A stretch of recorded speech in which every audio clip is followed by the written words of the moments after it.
السلام علیکم دوستو، میں ہوں محمد فائز اور آپ دیکھ رہے ہیں اسلام قرآن و سنت چینل۔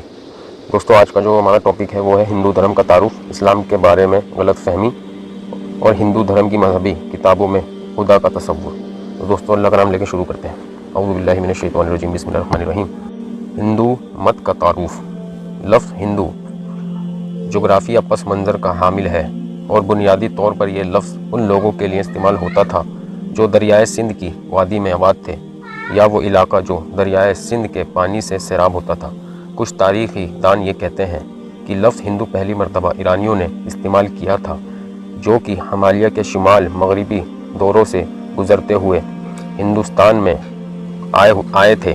لفظ ہندو کا ذکر ہندوستانی ادب میں کہیں بھی نہیں ملتا اور نہ ہی اس کا ذکر ہندوؤں کی مقدس کتاب میں ملتا ہے۔ ہندوستان میں مسلمانوں کی آمد سے پہلے اہل ہند اس لفظ سے ناآشنا تھے۔ مذہبی اور اخلاقی انسائکلوپیڈیا کے مطابق ہندوستان میں مسلمانوں کی آمد سے پہلے اہل ہند اس لفظ سے واقف ہی نہ تھے۔ جواہر لال نہرو اپنی کتاب ہندوستان کی دریافت صفحہ نمبر 74 اور 75 پر لکھتے ہیں کہ لفظ ہندو کا پہلا قدیم حوالہ یہ تھا کہ لوگ نہ کسی خاص مذہب کے پیروکاروں کے لیے لفظ ہندو کا استعمال بہت بعد میں منظر عام پر آیا تھا۔ ہندو مت لفظ ہندو سے بنا ہے۔ ہندو مت وہ نام تھا جو 19ویں صدی میں انگریزوں نے انگریزی زبان میں رائج کیا تھا، کیونکہ سرزمین سندھ پر مذہب اور عقائد بہت سارے پائے جاتے تھے۔ نیو انسائکلوپیڈیا برطانیہ کے مطابق 1830 میں برطانوی منصفوں نے ہندوستان کے تمام تر عقائد کے حاصل لوگوں کو ہندو کا نام دیا۔ ان لوگوں میں مسلمان اور وہ لوگ شامل نہ تھے جنہوں نے عیسائی مذہب اختیار کر رکھا تھا۔ اصطلاح ہندو مت ایک گمراہ کن اصطلاح ہے، اگرچہ یہ اعتقادات اور افکار کے ایک متحدہ نظام کا اظہار کرتی ہے، لیکن معاملہ حقیقتاً ایسا نہیں ہے، کیونکہ ہندو مت ایک ایسا وسیع اور عجیب و غریب مذہب ہے کہ مذہب کی معمولی سی تعریفات اس کا احاطہ نہیں کر سکتی۔ اس مذہب کا ماخذ بھی نامعلوم ہے۔ اس مذہب میں کوئی پیغمبر بھی مبعوث نہیں ہوا۔ ہندو مت میں قانون واضح کرنے کا کوئی نظام بھی موجود نہیں ہے۔ مختصر یہ ہے کہ ایک شخص جو اپنے آپ کو ہندو کہلاتا ہے، وہ ایک حقیقی ہندو تصور کیا جاتا ہے، قطع نظر اس امر کے وہ کسی کو پوجا کرتا ہے اور اس کے عقائد و عمل کیا ہے۔ ہندو مفکرین کے مطابق ہندو مت کے اصطلاح کا غلط استعمال ہے۔ اس مذہب کو ہندو مت کے بجائے سناتن دھرم کہنا چاہیے، جس کے معنی ہے کہ دوامی مذہب، یا ویدک دھرم، جس کے معنی ہے کہ ویدا کا مذہب۔ سوامی وویکانند کے مطابق اس مذہب کے پیروکاروں کو ویدانسٹ کہنا چاہیے۔ اسلام کا تعارف۔ اسلام کی تعریف۔ اسلام ایک عربی کا لفظ ہے جو لفظ سلام سے بنا ہے، جس کے مطابق ہے کہ سلامتی۔ اس کا مطلب یہ ہے کہ اللہ تعالیٰ کی اطاعت کرنا، تابعداری کرنا۔ مختصر یہ ہے کہ اسلام کا مطلب سلامتی ہے، اللہ تعالیٰ کی اطاعت کرتے ہوئے، اللہ تعالیٰ کی تابعداری کرتے ہوئے سلامتی حاصل کرنا۔ مسلمان کی تعریف۔ مسلمان وہ فرد ہے جو اللہ تعالیٰ کی اطاعت کرتا ہے، اللہ تعالیٰ کی تابعداری کرتا ہے، اللہ تعالیٰ کے احکامات پر عمل کرتا ہے۔ اسلام کے بارے میں غلط فہمی۔ بہت سے لوگ اس غلط فہمی کا شکار ہیں کہ اسلام ایک نیا دین ہے، ایک نیا مذہب ہے جو کہ 1400 برس پہلے منظر عام پر آیا تھا، اور پیغمبر اسلام حضرت محمد صلی اللہ علیہ وسلم اس مذہب کے بانی ہیں۔ حالانکہ اسلام بہت قدیم، بہت پرانا مذہب ہے۔ یہ مذہب اس وقت سے رائج ہے جس وقت پہلے انسان نے اس دنیا میں قدم رکھا تھا۔ پیغمبر اسلام حضرت محمد صلی اللہ علیہ وسلم اسلام کے بانی ہیں، یہ بلکہ وہ اسلام کے آخری نبی ہیں، نبی آخر الزماں ہیں۔ اسلام اور ہندو مت کے ستون۔ ہندو مت کے ستون بیان نہیں کیے گئے، جیسا کہ پہلے بھی ذکر کیا گیا ہے کہ ہندو مت میں سکہ بند اعتقاد نہیں ہے، اور نہ ہی اس کے کوئی ستون یا اصول ہیں جن پر اس مذہب کے پیروکاروں کے لیے عمل درآمد ضروری ہو۔ ایک ہندو کے لیے آزادی ہے کہ وہ جو چاہے عمل اراد کرے، جس عمل کو چاہے اپنائے۔ کوئی چیز ایسی نہیں ہے جو اس کے لیے ضروری یا اس کے لیے ممنوع ہے، لہٰذا اس کا کوئی بھی عمل اسے ہندو مت سے خارج نہیں کرتا، اور نہ ہی کسی مذہبی قانون کی خلاف ورزی اسے ہندو مت سے خارج کرتی ہے۔ تاکہ ہم کچھ ایسے عقائد میں جو بہت سے ہندوؤں میں یکساں پائے جاتے ہیں، اگرچہ 100% ہندو ان عقائد پر متفق نہیں ہیں، ہم ان میں سے کچھ عقائد پر روشنی ڈالیں گے، جبکہ ہم اسلام کے ستونوں کے بارے میں ذکر کر رہے ہوں گے۔ ہندو مت میں خدا کا تصور۔ اگر آپ ایک عام ہندو سے دریافت کریں کہ وہ کتنے خداؤں پر یقین رکھتا ہے، کچھ ہندو کہیں گے کہ 3، کچھ 33 بھی کہہ سکتے ہیں، کچھ کہیں گے 1000، جبکہ کچھ کہیں گے کہ 3 کروڑ اور 33 لاکھ یعنی 330 ملین۔ لیکن اگر آپ یہ سوال کسی فاضل ہندو سے پوچھیں جو ہندوؤں کی مذہبی کتاب سے بھی واقف ہو، وہ جواب دے گا کہ در حقیقت ایک ہندو کو ایک خدا پر ایمان لانا چاہیے۔ اسلام اور ہندو مت کے درمیان فرق اس کا ہے، ہر چیز کا مالک خدا ہے اور ہر چیز خدا ہے۔ ہندو اور مسلمانوں کے درمیان بڑا فرق یہ ہے کہ ہندو اس فلسفے پر یقین رکھتے ہیں کہ ہر چیز خدا کا حصہ ہے، یعنی ہر چیز خدا ہے، درخت خدا ہے، سورج خدا ہے، چاند خدا ہے، سانپ خدا ہے، بندر خدا ہے، انسان خدا ہے، وغیرہ وغیرہ۔ لہٰذا ہندو اور مسلمانوں کے درمیان بڑا فرق قومے والے ایس کا ہے۔ ہندو کہتے ہیں کہ ہر چیز خدا ہے، ایوری تھنگ از گاڈ، جبکہ مسلمان کہتے ہیں کہ ہر چیز کا مالک خدا ہے۔ اگر ہم اس قومے والے ایس کا فرق مٹا سکیں تب ہندو اور مسلم متحد ہو سکتے ہیں۔ قرآن پاک فرماتا ہے کہ اس کلمہ کی طرف آؤ جو ہم میں اور تم میں یکساں ہے۔ وہ کلمہ کیا ہے؟ اللہ کے سوا کسی کی عبادت نہ کرو۔ لہٰذا آئیے ہم ہندو اور مسلمانوں کی مقدس کتاب کا مطالعہ کرتے ہوئے یکساں کلمہ کی طرف آتے ہیں۔ بھگوت گیتا ہندوؤں کی مذہبی کتاب میں سے مقبول عام کتاب بھگوت گیتا ہے۔ گیتا کے باب نمبر 7 آیت نمبر 20 میں درج ہے کہ وہ جن کی عقل پر مادی خواہشات کے پردے پڑے ہوئے ہیں وہ نقلی خداؤں کو پوجتے ہیں، یعنی کہ وہ جو مادہ پرست ہیں وہ نقلی خداؤں کی پوجا کرتے ہیں، یعنی حقیقی خدا کے علاوہ۔ اپنشد میں یوں آیا ہے، یہ بھی ہندوؤں کی مقدس کتاب ہے۔ چندروگیا اپنشد باب نمبر 6 سیکشن نمبر 2 آیت نمبر 1۔ چندروگیا اپنشد میں درج ہے کہ خدا محض ایک ہے، دوسرا خدا کوئی نہیں ہے۔ ایس رادھا کرشنا کی اپنشد صفحہ نمبر 447 اور 448، ایسٹ والیوم 1 کی مقدس کتب اپنشد حصہ اول صفحہ نمبر 93۔ قرآن پاک کی سورت اخلاص سورت نمبر 112 آیت نمبر 1 میں جو کچھ فرمایا گیا ہے اس سے ملتا جلتا اس میں بھی درج ہے، یعنی کہہ دو اللہ ہے، کہہ دو وہ اللہ ہے، وہ ایک ہے اور محض ایک ہے۔ اپنشد باب نمبر 6 آیت نمبر 9، اس میں درج ہے کہ اس کا نہ باپ ہے، نہ ماں ہے، نہ ہی اس کا کوئی حاکم ہے۔ دنیا میں اس کا کوئی آقا نہیں ہے، کوئی اس کا کوئی اس کا حاکم نہیں ہے اور نہ ہی کوئی اس سے مشابہت رکھتا ہے، اس جیسا ہے۔ وہ حاکموں کا حاکم ہے، اس کا کوئی حاکم نہیں ہے۔ ایسا رادھا کرشنا کی اپنشد صفحہ نمبر 745 اور ایسٹ والیوم 15 کی مقدس کتب اپنشد حصہ دوم صفحہ 663 اس قسم کا پیغام دیا گیا ہے، جس قسم کا پیغام قرآن پاک کی سورت اخلاص سورت نمبر 112 آیت نمبر 3 میں دیا گیا ہے۔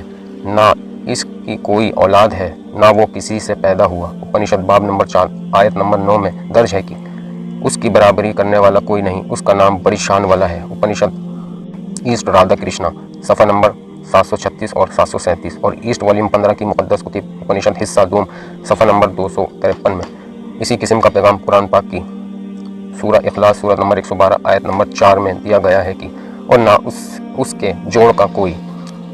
سورہ شورا سورت نمبر 42 آیت نمبر 11 میں بھی اسی قسم کا پیغام دیا گیا ہے، اس جیسا کوئی نہیں۔ اپنشد باب نمبر 4 آیت نمبر 20، اس کو دیکھا نہیں جا سکتا، کسی نے بھی اسے آنکھ سے نہیں دیکھا۔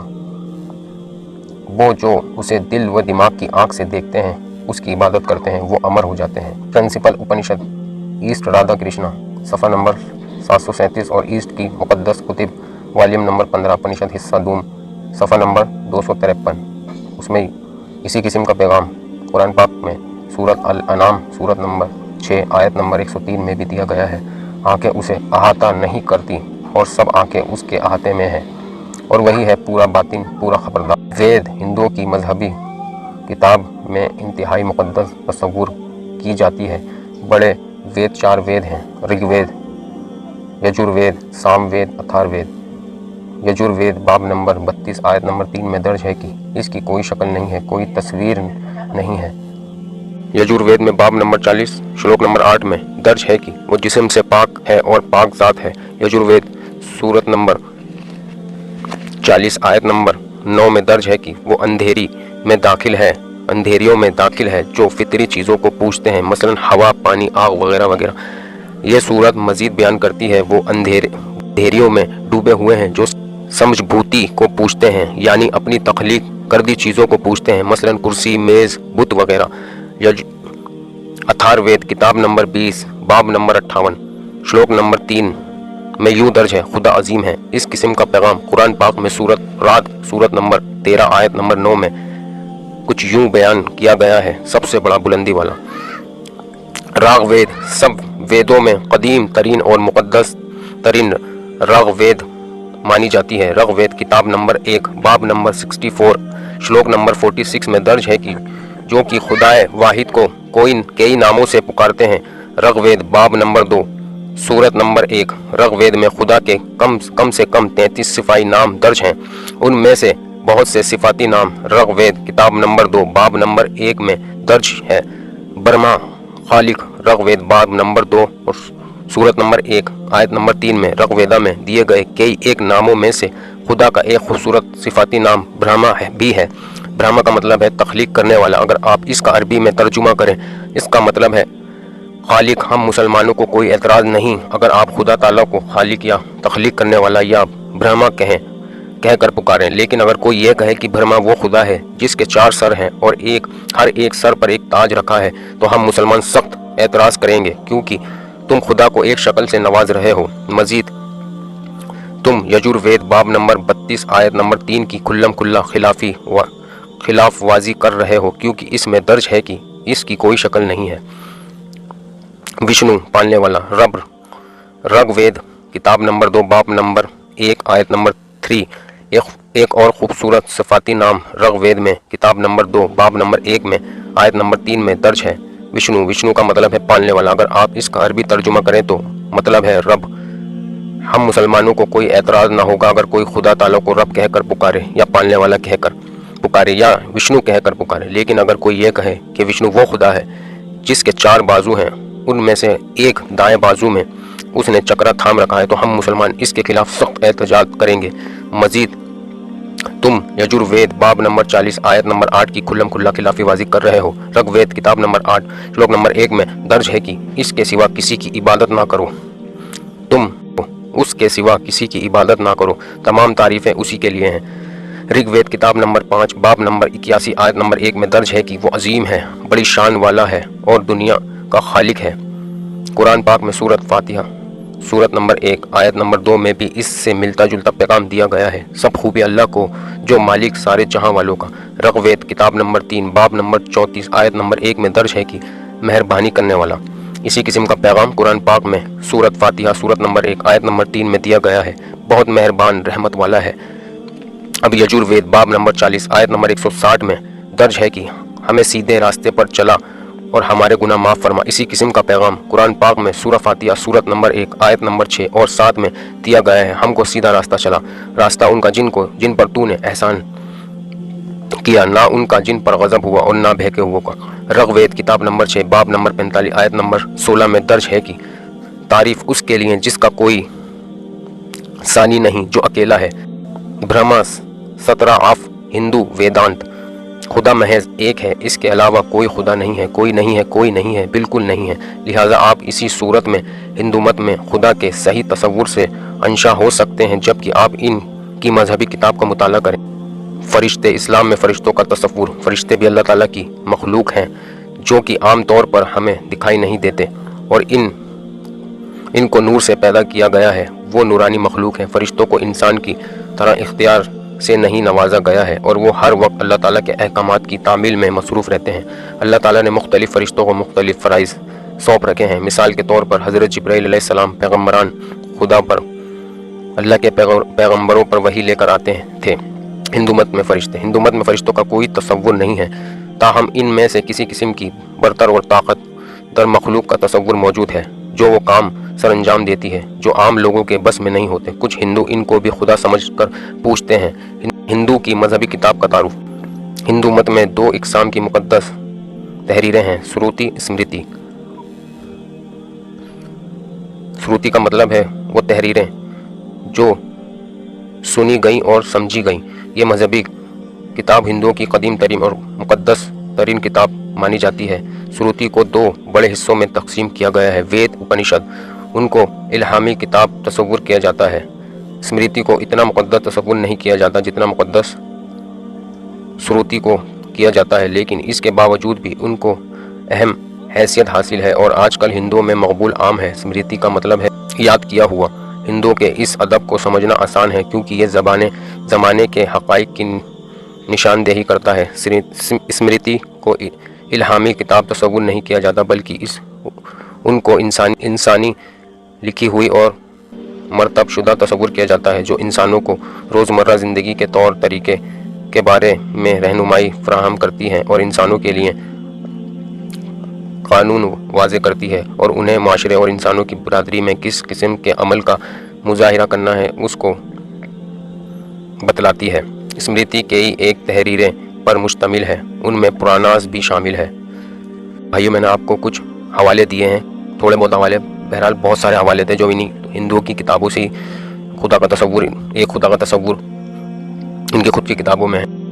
میری ہندو بھائیوں سے درخواست ہے کہ اپنی مذہبی کتابوں کا تعارف کریں اور دیکھیں تمہاری خود کی کتابوں میں ایک خدا کا تصور ملتا ہے تو اپنی عقل کا صحیح استعمال کر کے ایک خدا کی عبادت پر آ جائیں اور یہ بت پرستی چھوڑ کر ایک خدا کی عبادت کریں۔ بھائیو، آج کا جو ٹاپک تھا میں نے آپ کو چند کچھ ایگزامپل سے ان کی ہندوؤں کی کتابوں سے ہی دیے ہیں۔ انشاءاللہ آگے اور ویڈیو میں اور مزید بتلاؤں گا، تو جب تک کے لیے اپنا بہت سارا خیال رکھے گا۔ اللہ حافظ۔